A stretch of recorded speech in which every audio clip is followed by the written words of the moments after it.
বাংলাদেশ হবে প্রাচ্য ও পাশ্চাত্যের সেতু বন্ধন, বললেন প্রধানমন্ত্রী। সারা দেশে রেল নেটওয়ার্ক গড়ার পরিকল্পনা। মূর্তি আর ভাস্কর্য এক নয়, সাম্প্রদায়িক সম্প্রীতি নষ্ট করার অপচেষ্টা রোখার হুঁশিয়ারি ধর্ম প্রতিমন্ত্রীর। করোনায় আরও 29 মৃত্যু, বিশ্ব স্বাস্থ্য সংস্থার অনুমোদন পাওয়ার সাথে সাথে আসবে ভ্যাকসিন, আশ্বাস স্বাস্থ্যমন্ত্রী। ডোপ টেস্টে ডিএমপির 73 সদস্য শনাক্ত, 10 জন চাকরিচ্যুত। মাদক দিয়ে কাউকে ফাঁসানোর চেষ্টা করলে কঠোর ব্যবস্থা। সেন্ট মার্টিনে ভ্রমণ নিঃসীমিত করায় হতাশ পর্যটন ব্যবসায়ীরা, সরকারের সিদ্ধান্ত সময়োপযোগী বলছেন দর্শনার্থীরা।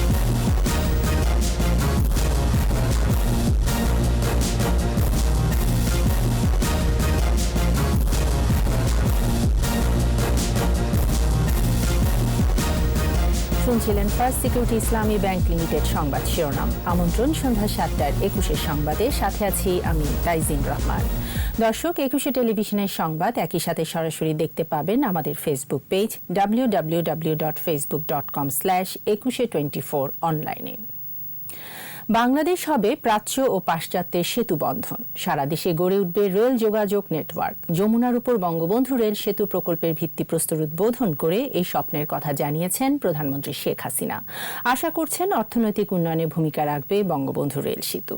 রিপোর্টে আরও জানাচ্ছেন আকবর হোসেন সুমন। দেশের উত্তরাঞ্চলে সিরাজগঞ্জ ও টাঙ্গাইলের মাঝখান দিয়ে বয়ে গেছে যমুনা নদী। উত্তর ও পশ্চিমাঞ্চলের যোগাযোগ ব্যবস্থা সহজ করতে এই যমুনা নদীর ওপর নির্মিত হচ্ছে বঙ্গবন্ধু রেল সেতু। ডুয়েল গেজ ডাবল ট্র্যাকের এই সেতু হবে দেশের সবচেয়ে বড় সেতু। প্রায় 4.8 কিলোমিটার দৈর্ঘ্যের সেতুটি নির্মাণ করবে জাপানি ঠিকাদারি প্রতিষ্ঠান। এতে ব্যয় ধরা হয়েছে 16,781 কোটি টাকা। অভূতপূর্ব উন্নয়ন সাধিত হবে। গণভবন থেকে বঙ্গবন্ধু শেখ মুজিব রেলওয়ে সেতু নির্মাণ প্রকল্পের উদ্বোধন করেন প্রধানমন্ত্রী শেখ হাসিনা। বক্তব্যে তুলে ধরেন বাংলাদেশে জাপানের অবদান। বিএনপির ধ্বংস করা রেল ব্যবস্থা আওয়ামী লীগ নেতৃত্বাধীন সরকার পুনরুজ্জীবিত করেছে বলে উল্লেখ করেন প্রধানমন্ত্রী। রেলকে প্রায় গলা টিপে হত্যা করতে গিয়েছিল বিএনপি সরকার। আমরা এসে এখন আবার তাকে জীবিত করেছি এবং রেলই এখন মানুষের সবথেকে ভরসা। আর্থিক সচ্ছলতা বৃদ্ধিতে উত্তর পশ্চিমাঞ্চলের এ যোগাযোগ ব্যবস্থা বিশেষ ভূমিকা রাখবে বলে মনে করেন সরকার প্রধান। সারা বাংলাদেশে যোগাযোগ নেটওয়ার্ককে আধুনিক করা, উন্নত করা এবং বহুমুখী করা, যাতে মানুষের আর্থসামাজিক উন্নয়নে ব্যাপক অবদান রাখতে হবে, সেদিকে নজর রেখেই আমরা করে যাচ্ছি। আমাদের আরও প্ল্যান আছে যে একেবারে ঢাকা থেকে আমরা বরিশাল, পটুয়াখালী হয়ে পায়রা বন্দর পর্যন্ত আমরা রেল লাইন নিয়ে যাব। অর্থাৎ সমগ্র বাংলাদেশে একটা রেল যোগাযোগের ব্যবস্থা আমরা আমাদের আভ্যন্তরীণ যোগাযোগের জন্য। দক্ষিণ এশিয়ার সেতু বন্ধন হতে পারে বাংলাদেশ, এমন পরিকল্পনার কথাও জানান শেখ হাসিনা। বাংলাদেশ হবে প্রাচ্য ও পাশ্চাত্যের মধ্যে একটা সেতু বন্ধ। আর সেই সেতু বন্ধ করতে গেলে আমাদেরকে ট্রান্স এশিয়ান রেলওয়ের সাথে সংযোগ করতে হবে। ট্রান্স এশিয়ান হাইওয়ে এবং ট্রান্স এশিয়ান রেলওয়ে, এই দুটোর সাথে যদি আমরা সম্পৃক্ত হতে পারি, তাহলে বাংলাদেশের গুরুত্ব অনেক বাড়বে। ব্যবসা বাণিজ্য বাড়বে, কর্মসংস্থান বাড়বে, মানুষের যোগাযোগ বাড়বে। কাজে এটা আমাদের জন্য একটা বিরাট সুযোগ সৃষ্টি হবে। করোনার দ্বিতীয় তরঙ্গে সতর্ক করে স্বাস্থ্যবিধি মেনে চলার তাগিদ দেন প্রধানমন্ত্রী। তো আমি দেশবাসীকে আহ্বান জানাবো, সকলে আমাদের স্বাস্থ্য সুরক্ষার নিয়মগুলি মেনে চলবেন। আকবর হোসেন সুমন, 21 টেলিভিশন, ঢাকা। মুসলিম, হিন্দু, বৌদ্ধ, খ্রিস্টান সহ সকল সম্প্রদায়ের ধর্মীয়, সামাজিক ও মানবিক অধিকার প্রতিষ্ঠার মাধ্যমে ক্ষুধা ও দারিদ্র্যমুক্ত সম্প্রীতির সোনার বাংলাদেশ গড়ার স্বপ্ন ছিল বঙ্গবন্ধু শেখ মুজিবুর রহমানের। ধর্মনিরপেক্ষ বাংলাদেশ গড়তে এই চেতনার বাস্তবায়নে সবার সহযোগিতা চেয়েছেন নতুন দায়িত্ব নেয়া ধর্ম প্রতিমন্ত্রী ফরিদুল হক খান। মূর্তি আর ভাস্কর্য এক নয় উল্লেখ করে তিনি হুঁশিয়ারি দেন, সাম্প্রদায়িক সম্প্রীতি যারা নষ্ট করতে চায় তাদের উদ্দেশ্য সফল হতে দেয়া হবে না।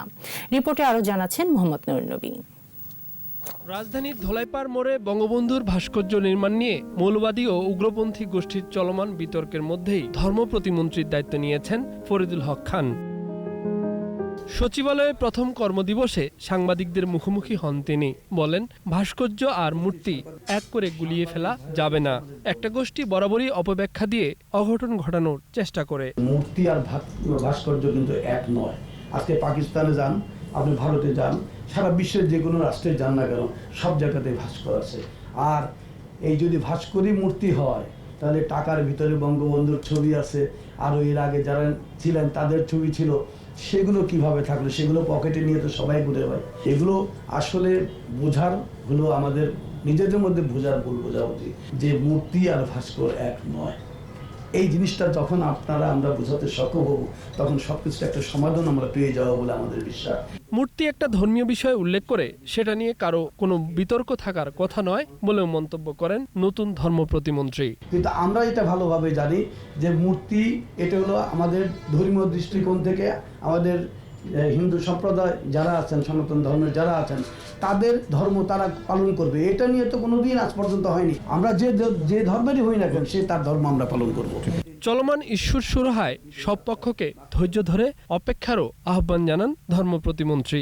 আপনারা অস্থির হওয়ার কোনো কারণ নেই। আমরা প্রত্যেকটা জিনিসকেই সূক্ষ্মভাবে নিজেদের বিবেক দিয়ে বিবেচনা করে দেশ ও জাতির বৃহত্তর স্বার্থে। মোহাম্মদ নুরুন নবী, 21 টেলিভিশন, ঢাকা। দেশের প্রধানমন্ত্রী জাতির পিতা বঙ্গবন্ধু শেখ মুজিবুর রহমানের ভাস্কর্য ভেঙে ফেলার হুমকিদাতা মামুনুল হককে প্রতিরোধের ঘোষণা দিয়েছে স্বেচ্ছাসেবক লীগ। সকালে রাজধানীর মানিক মিয়া এভিনিউয়ে প্রতিবাদী মানববন্ধন থেকে এ ঘোষণা দেওয়া হয়। এদিকে বঙ্গবন্ধু এভিনিউতে যুবলীগের বিক্ষোভ সমাবেশে সংগঠনটির সাধারণ সম্পাদক বলেন, তারেক রহমানের নির্দেশে ষড়যন্ত্রকারীরা আবারও মাঠে নেমেছে।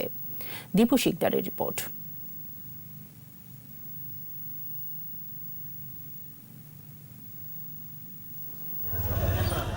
বঙ্গবন্ধু শেখ মুজিবুর রহমানের ভাস্কর্য ভেঙে ফেলার হুমকির বিরুদ্ধে প্রতিবাদ কর্মসূচি। এতে বক্তারা বলেন, মামুনুল হককে যেখানে পাওয়া যাবে সেখানে প্রতিরোধ করা হবে। বাংলাদেশের কোথাও তাকে মাহফিলে বক্তৃতা করতে দেওয়া হবে না বলেও হুঁশিয়ারি দেওয়া হয় মানববন্ধন থেকে। ধৃষ্টতাপূর্ণ বক্তব্য প্রত্যাহারের দাবিও জানান স্বেচ্ছাসেবক লীগ নেতারা। আমরা মাওলানা মামুনুল হককে জানান দিতে চাই, আজকে আমরা প্রতিবাদ করলাম, এরপর আমরা যে কোনো ব্যাপারে আমরা প্রতিরোধ করে তুলব। জামাত এবং বিএনপির দোসর হিসাবে এদেশের ঘোলা পানিতে মাছ শিকার করার জন্য তারা এই কাজটি করছে। যেখানেই আমরা মামুনুল হককে পাবো সেখানেই তাকে প্রতিরোধ করে তুলব। বাংলাদেশের কোনো জায়গায় তাকে ওয়াজ করতে দেওয়া হবে না, তাকে কথা বলতে দেওয়া হবে না। বিকালে যুবলীগ আয়োজিত বিক্ষোভ সমাবেশে বলা হয়, বাংলাদেশের বিরুদ্ধে এখনও ষড়যন্ত্রকারীরা সক্রিয়। এই বিষয়টি চিন্তায় রেখে সকলকে সতর্ক থাকার আহ্বান জানান বক্তারা। আমরা জনগণকে সাথে নিয়ে উন্নয়নের মহাসড়কে যে বাংলাদেশ, সেই বাংলাদেশকে রুখে দেওয়ার জন্য যে জঙ্গি গোষ্ঠী বঙ্গবন্ধুর ভাস্কর্য নিয়ে আজকে যে নতুন নাটক সাজাচ্ছেন, তাদের দাঁত ভাঙা জবাব ইনশাআল্লাহ এই মাটিতে আমরা দিব। এদিকে বঙ্গবন্ধু শেখ মুজিবুর রহমানের ভাস্কর্য নিয়ে কটূক্তির প্রতিবাদে বিভিন্ন জেলায় কর্মসূচি পালন করেছে স্বেচ্ছাসেবক লীগ। দীপু শিকদার, 21 টেলিভিশন, ঢাকা। ডোপ টেস্টে এ পর্যন্ত ঢাকা মেট্রোপলিটন পুলিশের 73 মাদকাসক্ত পুলিশ সদস্য শনাক্ত হয়েছে। এরই মধ্যে 10 জনকে চাকরিচ্যুতও করা হয়েছে। চলতি সপ্তাহে আরও 18 জন পুলিশ সদস্যের চাকরিচ্যুতির আদেশ জারি হবে। 21 টেলিভিশনকে ডিএমপি কমিশনার জানিয়েছেন, কোনো পুলিশ সদস্য মাদক দিয়ে কাউকে ফাঁসানোর চেষ্টা করলে তার বিরুদ্ধে কঠোর ব্যবস্থা নেওয়া হবে। মুজিবুর রহমানের ক্যামেরায় দীপু শিকদারের আরও একটি রিপোর্ট। অনেক পুলিশ সদস্যের বিরুদ্ধে মাদক সেবনের অভিযোগ বেশ পুরনো। এতে বিব্রত বাহিনীর ঊর্ধ্বতন কর্মকর্তারা। ভাবমূর্তি ফেরানোর অংশ হিসেবে ডোপ টেস্ট করে মাদকাসক্তদের বিরুদ্ধে কঠোর ব্যবস্থা নেওয়া হচ্ছে। বিভাগীয় ব্যবস্থা নেওয়া একটা দীর্ঘ লম্বা প্রক্রিয়া। সে প্রক্রিয়া শেষ করে ইতিমধ্যে 10 জন সদস্য চাকরিচ্যুতির চূড়ান্ত আদেশ জারি করা হয়েছে। আর বাকি 18 জনের চাকরিচ্যুতির সাময়িক আদেশ যেটা, এটা জারি করা হয়েছে। সামনে সপ্তাহ নাগাদ চূড়ান্ত আদেশে 18 জনের নামেও জারি হয়ে যাবে। যখন আমরা দেখি সতর্ক করে কাজ হচ্ছে না, তার মাদক টেস্ট করা এবং পজিটিভ হইলে আবার একই প্রক্রিয়ার ভিতরে নিয়ে আসা, এই কাজগুলো অব্যাহত আছে। অনেক সময় মাদক দিয়ে নিরীহ ব্যক্তিদের ফাঁসানোর অভিযোগও আছে এক শ্রেণীর অসাধু পুলিশ সদস্যদের বিরুদ্ধে। কাউকে ফাঁসানোর চেষ্টা হলে অভিযুক্ত পুলিশ সদস্যের বিরুদ্ধে কঠোর হওয়ার হুঁশিয়ারি দেন ডিএমপি কমিশনার। মাদক দিয়ে সাধারণ মানুষকে ফাঁসানোর চেষ্টা করেছে, এরকম অভিযোগ পেলে আমরা মানে সরাসরি ক্রিমিনাল মামলা যেটা, সেটাতে চলে যাচ্ছে। যার কারণ আপনি যেহেতু এই মাদকটি যে লোককে দিয়ে ফাঁসানোর চেষ্টা করেছেন, সেই লোক যেহেতু এই মাদকটা প্রকৃতপক্ষে ক্যারি করছিল না, তার মানে এই মাদকের প্রকৃতপক্ষে হেফাজতে ছিল আপনার। সুতরাং আপনার বিরুদ্ধে মানে নিয়মিত মামলা হবে। মাদক সংশ্লিষ্ট কাউকে ছাড় দেওয়া হবে না বলেও জানান তিনি। আপনি যত বড় রাজনৈতিক ক্ষমতাধরই হন না কেন, বা আপনি সরকারি উচ্চ পর্যায়ের অফিসার হন বা যাই হন না কেন। দীপু শিকদার, একুশে টেলিভিশন, ঢাকা। পরিবেশ প্রতিবেশ বিবেচনায় সেন্ট মার্টিনে ভ্রমণ সীমিত করা হলে বিদেশি পর্যটকরা বাংলাদেশ বিমুখ হবে বলে আশঙ্কা করছেন পর্যটন খাতের ব্যবসায়ীরা। তবে দ্বীপ বাঁচাতে সরকারের সিদ্ধান্ত সময়োপযোগী বলছেন দর্শনার্থীরা। তপু শাহিনের ক্যামেরায় সেন্ট মার্টিন দ্বীপ ঘুরে এসে আরও জানাচ্ছেন জসিম জুয়েল। সুনীল আকাশ, সাথে মুগ্ধতা ছড়ানো দিগন্ত বিস্তৃত জলরাশি, ঝাউবন, ছড়ানো ছিটানো প্রবাল। দেশের একমাত্র প্রবাল দ্বীপ সেন্ট মার্টিনের আকাশ যেন মিশেছে সমুদ্রের নীল জলে। তবে গত কয়েক বছর ধরে দ্বীপের উপর বেড়েছে অত্যাচার, তৈরি হয়েছে নানা স্থাপনা, তাই ক্ষতির মুখে পড়েছে পরিবেশ প্রতিবেশ। একমাত্র প্রবাল দ্বীপটি বাঁচাতে ভ্রমণ সীমিত করার পাশাপাশি বেশ কিছু নির্দেশনা জারি করেছে সরকার। স্থায়ী অবকাঠামো নির্মাণ, রাতে বিচে আগুন জ্বালানো এবং উচ্চ শব্দে গান বাজানোর উপর নিষেধাজ্ঞা দেওয়া হয়েছে। সরকারের এই সিদ্ধান্তে হতাশ ব্যবসায়ীরা। আমরা ইনকাম করতে পারবো না, আমাদের অনেক লস হবে। যদি পর্যটক বেশি আসলে আমরা ইনকাম বেশি করতে পারবো, আমাদের ব্যবসা অনেক সুন্দর করতে পারবো। ব্যবসার উপর অনেক প্রভাব পড়বে, আর আমাদের এখানে পর্যটক নির্ভর করাটা আমাদের একদম উচিত হবে না। হোটেল ব্যবসার সঙ্গে জড়িতরা বলছেন, পর্যটক কমে গেলে ক্ষতির মুখে পড়বে দেশের পর্যটন খাত। সরকার যেটা প্রস্তাব করেছে 1250 বা 1000 টুরিস্টকে একদিনে যেতে দিবে আর অতিরিক্ত দিবে না। এখানে কিন্তু সাধারণ প্রবণতা হলো 3/2 ভাগ টুরিস্ট সকালে গিয়ে দুপুরে চলে আসে, তাহলে থাকবে মাত্র 400। তবে সরকারের সিদ্ধান্তকে ইতিবাচক হিসাবে দেখছেন দর্শনার্থীরা। সরকার যেহেতু ঠিক করেছে, নিশ্চয়ই আমাদের ভালোর জন্য এটা ডিসিশনটা নিয়েছেন। এই তো আমাদের মতো পর্যটকদের ওইভাবে শিডিউলটা মেনটেন করতে হবে, ইজিলি ঘোরাফেরা করতে পারি, সেটা ভেবেই হয়তো সরকার নিয়েছে। তো আমি মনে করি ভালোই হবে যদি আমাদের মানুষ কম আসতে পারবে, তারা ভালোভাবে ঘুরে যেতে পারবে। পলিথিন, তারপর প্লাস্টিক, বিভিন্ন জিনিস ফালাইয়া আমরা সমুদ্রে নষ্ট করছি, এই জন্য প্রাকৃতিক প্রজনন ক্ষমতা তাদের সমস্যা হইতেছে। এই জন্যই তারা সরকার এই ডিসিশন নিয়েছে, আমাদের ভালোর জন্যই করছে। কারণ এই সৌন্দর্যটা যদি ধরে রাখা যায়, তাহলে আমরা নেক্সট টাইম আরও আসতে পারবো, আরও দর্শক বাড়বে, পর্যটক বাড়বে। অবশ্যই এটা একটা সাধুবাদ জানানো যাক লাগে যে আসলে সুন্দর একটা সিদ্ধান্ত নিয়েছে। সেন্ট মার্টিনে এখন প্রতিদিন গড়ে 10,000 পর্যটক ভ্রমণ করেন। বর্তমানে দ্বীপটিতে 106টি হোটেল, কটেজ ও 20টিরও বেশি রেস্তোরাঁ রয়েছে। জসিম জুয়েল, একুশে টেলিভিশন, সেন্ট মার্টিন। করোনায় 24 ঘন্টায় আরও 29 জনের মৃত্যু হয়েছে। এর মধ্যে 23 জনই পুরুষ। এ পর্যন্ত মৃতের সংখ্যা 6,609। স্বাস্থ্য অধিদপ্তরের সংবাদ বিজ্ঞপ্তিতে জানানো হয়, দেশে 118টি ল্যাবে করোনা পরীক্ষা হয়েছে 13,737 জনের। এ পর্যন্ত মোট নমুনা পরীক্ষা হয়েছে 27,57,329 জনের। নতুন শনাক্ত 1,788 জন। মোট শনাক্ত 4,62,407। নতুন 2,287 জন সহ সুস্থ হয়েছেন 3,78,172। 24 ঘন্টায় শনাক্তের হার 13.02%। বিশ্ব স্বাস্থ্য সংস্থার অনুমোদন পাওয়ার পর প্রথম ধাপে বাংলাদেশ ভ্যাকসিন পাবে বলে আবারও আশ্বস্ত করলেন স্বাস্থ্যমন্ত্রী জাহিদ মালিক। রাজধানীতে এক আলোচনায় অংশ নিয়ে তিনি জানিয়েছেন, টিকাদান কর্মসূচিতে বেসরকারি হাসপাতালগুলোকেও যুক্ত করা হবে। মানুষের অবাধ চলাচলে করোনার দ্বিতীয় ঢেউয়ের আশঙ্কার কথা তুলে ধরেন মন্ত্রী। স্মৃতিমণ্ডলের রিপোর্ট। করোনার দ্বিতীয় তরঙ্গ মোকাবেলায় প্রস্তুতি নিয়ে এই আলোচনা। বক্তাদের আলোচনায় ঘুরে ফিরে আসে দ্বিতীয় ঢেউয়ের শঙ্কার কথা। যেভাবে মানুষ অবাধে চলাফেরা করছে, স্বাস্থ্য নিয়মকে অবহেলা করছে, তাতে সংক্রমণ মোকাবেলা করা কঠিন বলেই মনে করেন অনেকেই। আলোচনায় উঠে আসে ভ্যাকসিন প্রসঙ্গ। সরকারি হাসপাতালের পাশাপাশি বেসরকারি মেডিকেল কলেজ হাসপাতালও যাতে ভ্যাকসিন পায় তা নিশ্চিত করার দাবি জানান বেসরকারি মেডিকেল কলেজ হাসপাতাল মালিকরা। আলোচনায় অংশ নিয়ে করোনা পরীক্ষার ফি কমাতে বেসরকারি মেডিকেল কলেজ হাসপাতাল মালিকদের অনুরোধ জানান স্বাস্থ্য অধিদপ্তরের মহাপরিচালক। কোভিড মোকাবেলায় সাফল্যের কথা তুলে ধরে দ্বিতীয় তরঙ্গ মোকাবেলায় প্রস্তুতির কথা জানান স্বাস্থ্যমন্ত্রী। জনসাধারণকে আরও বেশি সচেতন হওয়ার তাগিদ দেন মন্ত্রী। ভ্যাকসিন প্রাপ্তি নিয়ে আশাবাদও জানান স্বাস্থ্যমন্ত্রী। কোনো ভ্যাকসিন এখনো বাজারে সেভাবে আসে নাই। ফাইনাল ক্লিয়ারেন্স WHO যখন পেয়ে যাব, তখন আমাদের দেশও ইনশাল্লাহ প্রথম ধাপেই ভ্যাকসিন পেয়ে যাবে। কিন্তু WHO অনুমোদনের পরে এবং আমাদের সরকারি হাসপাতালে যদি ভ্যাকসিন আমরা দেই, ইনশাল্লাহ প্রাইভেট হাসপাতালের জন্য আমরা ভ্যাকসিন ব্যবস্থা করব। স্মৃতিমণ্ডল, 21 টেলিভিশন, ঢাকা। মেয়াদোত্তীর্ণ জেলা কমিটির সম্মেলনের তাগিদ দিয়ে আওয়ামী লীগের সাধারণ সম্পাদক ওবায়দুল কাদের বলেছেন, নিজস্ব বলয় তৈরি করতে মাইম্যান দিয়ে কমিটি করা যাবে না। চিহ্নিত অপরাধী, চাঁদাবাজ, দখলদার কিংবা সাম্প্রদায়িক গোষ্ঠীর কাউকে দলে নেওয়া যাবে না বলেও স্মরণ করিয়ে দিয়েছেন তিনি। জেলা সম্মেলনের আগে উপজেলা, ইউনিয়ন এবং ওয়ার্ড পর্যায়ে কাউন্সিল শেষ করে তারপর জেলা কমিটি করতে হবে। কাউন্সিল আয়োজনে কঠোরভাবে স্বাস্থ্যবিধি মেনে চলতে হবে। কমিটি গঠনের ক্ষেত্রে দলে ত্যাগী, নিবেদিত প্রাণ নেতাকর্মীদের মূল্যায়ন করতে হবে। নিজস্ব বলয় তৈরি করতে মাইম্যান দিয়ে একটা কমিটি গঠন করা, এটা পরিহার করতে হবে।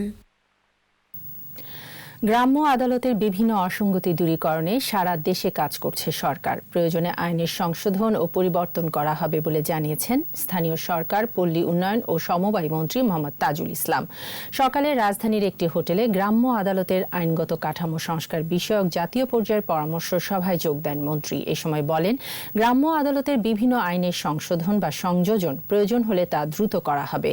আর ছোট ছোট বিষয়গুলো গ্রাম্য আদালতে মীমাংসা হলে তা বিভাগীয় আদালতে যাবে না, ফলে সেখানে মামলার চাপ কমে আসবে বলেও জানান মন্ত্রী। স্থানীয় সরকারের আইনগুলোতে যেখানে অসঙ্গতি আছে সেই অসঙ্গতিটা আমরা দূর করবো। এছাড়া আইন তো তৈরি হয়েছে মানুষের জন্য এবং মানুষকে আশঙ্কা পূর্ণ করার জন্য। তো সে আইন প্রয়োজনে আবার মানুষের কল্যাণের জন্য যদি প্রয়োজন হয় তাহলে কোথাও আমার মনে পরিবর্তন হতে পারে। এলপিজি গ্যাসের দাম নির্ধারণ নিয়ে হাইকোর্টের আদেশ পালন না করায় Bangladesh energy regulatory commission BERC চেয়ারম্যানের বিরুদ্ধে আদালত অবমাননার রুল জারি করেছে হাইকোর্ট। বিচারপতি মুজিবুর রহমান মিয়া ও বিচারপতি মহিউদ্দিন শামীমের দ্বৈত বেঞ্চ রুল জারি করে 15 ডিসেম্বরের মধ্যে ব্যাখ্যা দিতে বলেছেন। গত 25 আগস্ট হাইকোর্ট BERC-কে গণশুনানি করে এলপিজির দাম নির্ধারণ করে হাইকোর্টে প্রতিবেদন দাখিল করতে বলেছিলেন। তবে দীর্ঘ সময় অতিবাহিত হলেও আদেশ বাস্তবায়ন না করায় এই রুল জারি করেন হাইকোর্ট। সরকার ঘোষিত আর্থিক প্রণোদনা প্যাকেজের আওতায় SME খাতে ঋণ প্রবাহ বাড়াতে ব্যাংকগুলোর প্রতি আহ্বান জানিয়েছেন শিল্পমন্ত্রী নুরুল মজিদ মাহমুদ হুমায়ুন।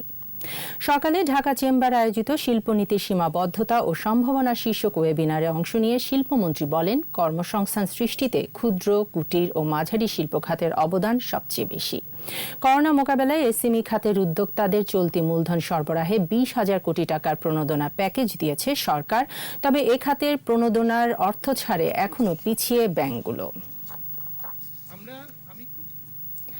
জাতিসংঘ শান্তিরক্ষা মিশনে কঙ্গো যাচ্ছেন বিমান বাহিনীর 320 জন সদস্য। এই উপলক্ষে ঢাকা ক্যান্টনমেন্টের বাসার ঘাটিতে বিমান বাহিনীর সদস্যদের ব্রিফ করেছেন এয়ার চিফ মার্শাল মাসিউজ্জামান শেরনিয়াবাত। শান্তিরক্ষা মিশনে শৃঙ্খলা, সততা, পেশাদারিত্ব ও আন্তরিকতার সাথে দায়িত্ব পালন করতে কঙ্গোগামী সদস্যদের নির্দেশনা দেন বিমান বাহিনী প্রধান। করোনা ভাইরাসের বিস্তার রোধ ও আক্রান্ত হওয়ার ঝুঁকি কমাতে সতর্কও করেন তিনি। এই শান্তিরক্ষা মিশনে বিমান বাহিনীর 3টি কন্টিনজেন্টে 3 জন নারী কর্মকর্তা সহ 320 জন সদস্য কঙ্গোতে দায়িত্ব পালন করবেন। আন্তর্জাতিক অপরাধ ট্রাইব্যুনালে তদন্ত সংস্থার প্রধান সমন্বয়ক আব্দুল হান্নান খান আর নেই। দুপুর 1:15টার দিকে ঢাকা সম্মিলিত সামরিক হাসপাতালে মারা যান তিনি। তার মৃত্যুতে শোক জানিয়েছেন রাষ্ট্রপতি ও প্রধানমন্ত্রী। 2 দিন আগে করোনা পজিটিভ হয়ে CMH-এ ভর্তি হয়েছিলেন। আজ সকালে তার শারীরিক অবস্থার অবনতি হয়। এরপর 1:15টার দিকে ব্রেন স্ট্রোক করে মারা যান তিনি। বঙ্গবন্ধু হত্যা ও জেল হত্যা মামলার তদন্তের প্রধান সমন্বয়কের দায়িত্ব পালন করেছিলেন তিনি। এরপর মুক্তিযুদ্ধের সময় সংঘটিত মানবতা বিরোধী অপরাধের বিচারে গঠিত আন্তর্জাতিক অপরাধের তদন্ত সংস্থার সমন্বয়ক হন তিনি।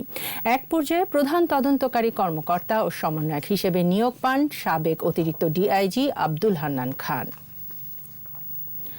গাজীপুর জেলা আইনজীবী সমিতি কার্যালয়ে জঙ্গিদের আত্মঘাতী বোমা হামলার 15তম বার্ষিকী আজ। 2005 সালের এ দিনে জেএমবির বোমা হামলায় 4 আইনজীবী সহ নিহত হন 10 জন, আহত হন অনেকে। এ ঘটনায় ঢাকা দ্রুত বিচার ট্রাইব্যুনালে 2টি সহ মোট 5টি মামলা হয়, তবে এখনও 3 মামলা বিচারাধীন।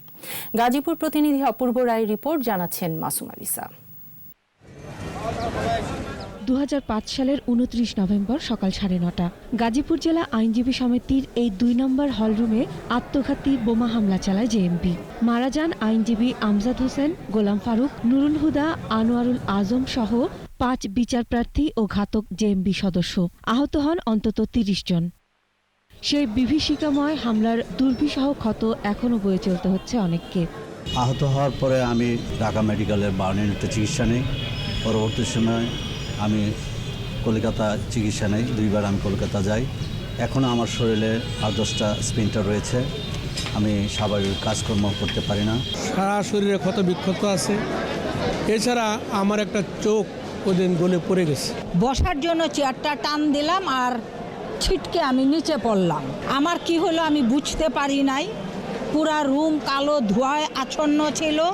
গাজীপুর আদালতে বিচারাধীন বোমা হামলা ও নাশকতার 3 মামলা। দ্রুত এই মামলাগুলোর নিষ্পত্তি চান বিচারপ্রার্থীরা। দুর্বৃত্তরা এই ঘটনা ঘটিয়েছে, তাদের ফাঁসির রায় অবশ্যই কার্যকর হবে সেই প্রত্যাশা ব্যক্ত করি। ঘটনার 8 বছর পর 2013 সালের 20 জুন হত্যা মামলায় 10 জঙ্গিকে মৃত্যুদণ্ড দেন ঢাকার দ্রুত বিচার ট্রাইব্যুনাল আদালত 4। একই আদালত বিস্ফোরক ঘটনায় অন্য একটি মামলায় অভিযুক্ত জেএমবি সদস্যদের বিভিন্ন মেয়াদে সাজার আদেশ দেন। মাসুম আলিসা, 21 টেলিভিশন। লালমনিরহাটের বুড়িমারীতে যুবক জুয়েলকে পিটিয়ে ও পুড়িয়ে হত্যার মামলায় ফরিদুল ইসলাম নামে আরেক আসামির 3 দিনের রিমান্ড মঞ্জুর করেছে আদালত। এ নিয়ে 16 জনকে বিভিন্ন মেয়াদে রিমান্ড নিয়েছে পুলিশ। দুপুরে লালমনিরহাট সিনিয়র জুডিশিয়াল ম্যাজিস্ট্রেট আদালতের বিচারক ফেরদৌসী বেগম এ আদেশ দেন। গেল মঙ্গলবার রাতে ফরিদুল ইসলামকে বুড়িমারী বাজার থেকে গ্রেফতার করা হয়। এদিকে রিমান্ডে নেওয়া প্রধান আসামি আবুল হোসেন ও মসজিদের খাদেম জোবেদ আলী সহ 5 জন আদালতে স্বীকারোক্তিমূলক জবানবন্দি দিয়েছে। গত 29 অক্টোবর কোরআন অবমাননার গুজব রুটিয়ে বুড়িমারীতে জুয়েলকে পিটিয়ে ও পুড়িয়ে হত্যা করা হয়। এ ঘটনায় পাটগ্রাম থানায় 3 মামলায় পুলিশ এ পর্যন্ত মোট 40 জনকে গ্রেফতার করেছে। চেক জালিয়াতির মামলায় সাজাপ্রাপ্ত পলাতক আসামি তালুকদার গ্রুপের এমডি নুরুল ইসলাম তালুকদারকে গ্রেফতার করেছে পুলিশ। যশোর থেকে তাকে গ্রেফতার করে রাজধানীর উত্তরা থানা পুলিশ। নুরুল ইসলামের বিরুদ্ধে ইস্টার্ন ব্যাংকের দায়ের করা 8 কোটি 60 লাখ টাকার চেক প্রত্যাখ্যানের মামলা রয়েছে। নেগোশিয়েবল ইনস্টলমেন্ট অ্যাক্টের অধীনে ব্যাংক থেকে ঋণ নিয়ে পরিশোধ না করার অভিযোগে এ মামলা দায়ের করা হয়। এছাড়া অভিযুক্ত নুরুল ইসলাম তালুকদারের পরিবারের অন্য সদস্যদের বিরুদ্ধেও বিভিন্ন ব্যাংক থেকে ঋণ নিয়ে পরিশোধ না করার অভিযোগ আছে।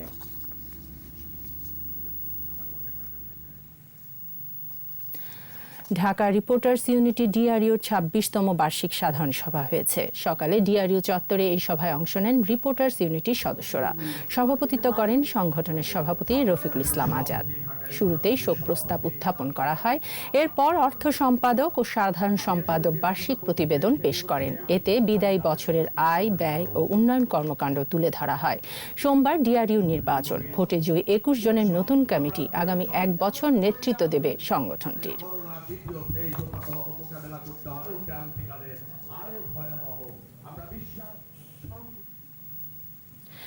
এবার সোশ্যাল ইসলামী ব্যাংক লিমিটেডের সৌজন্যে বাণিজ্য সংবাদ।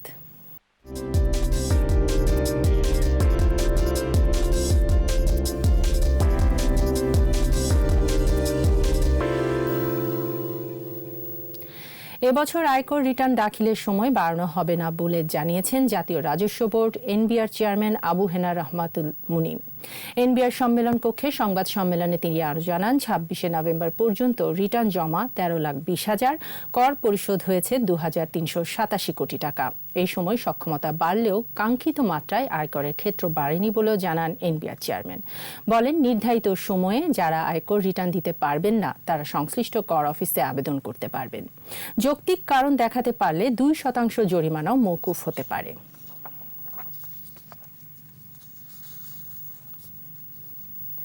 আরএফএল গ্রুপের জনপ্রিয় গৃহস্থালী পণ্যের ব্র্যান্ড আরএফএল হাউসওয়্যারের 18 বছর পূর্তি উপলক্ষে 1.5 যুগের বিশ্বাস শিরোনামে 18% পর্যন্ত ছাড়ের ক্যাম্পেইন চালু হয়েছে। সকালে রাজধানীতে সংবাদ সম্মেলনে এই তথ্য জানানো হয়। ক্যাম্পেইনের আওতায় আরএফএল, হাউসওয়্যার এবং কেনাকাটা সাইট অথবা .com থেকে 500 টাকার পণ্য কিনলে স্ক্র্যাচ কার্ডের মাধ্যমে 18% পর্যন্ত ছাড় পাবে ক্রেতারা। এছাড়া এই উপলক্ষে 18 ধরনের নতুন 18টি পণ্য নিয়ে এসেছে আরএফএল। সংবাদ সম্মেলনে উপস্থিত ছিলেন head of marketing Rashidul Alam, sales general manager Mohammad Shah Alam, deputy manager Iftekhar Ahmed সহ আরও অনেকে।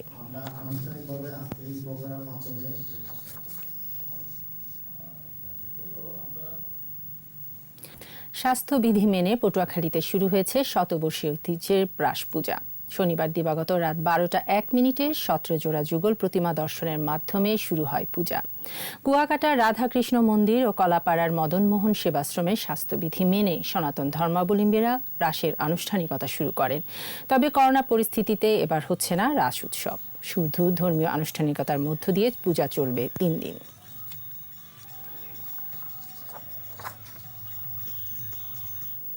এবারে খেলার খবর।